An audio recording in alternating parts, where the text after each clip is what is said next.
Queen back behind the wheel as Her Majesty takes a drive during Sandringham break. Queen Elizabeth II has been pictured behind the wheel again during her break at Sandringham. After cutting her holiday at Balmoral Castle short, Her Majesty travelled to her Norfolk estate to spend time with Prince Philip. And now she has been seen behind the wheel of a black Range Rover on the public roads.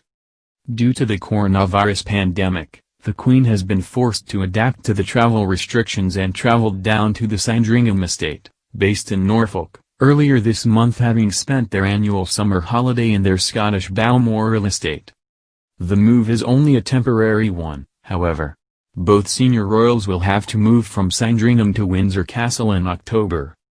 According to reports, Prince Philip would rather have remained at Sandringham, but once again this would have led to problems with staff. Sources close to the matter claimed there would not have been enough on hand to create two separate anti-coronavirus bubbles to protect both senior royals at the same time.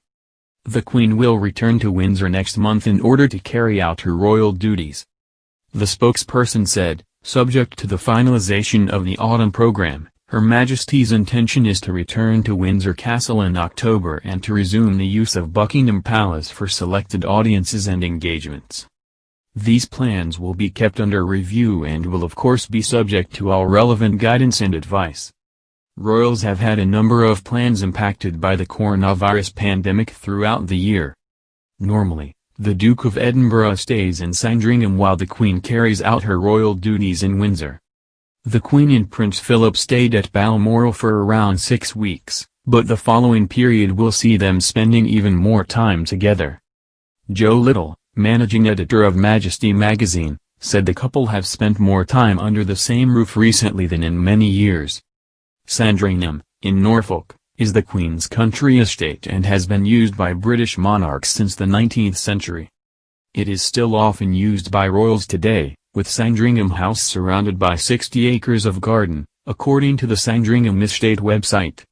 Traditionally, Sandringham is also the royal family's Christmas and New Year getaway. However, these plans may be affected if the government's new rule of 6 coronavirus restrictions continue on until the end of this year. If the Queen were forced to stay at Windsor Castle, it would be the first time she would have to do so in over 30 years.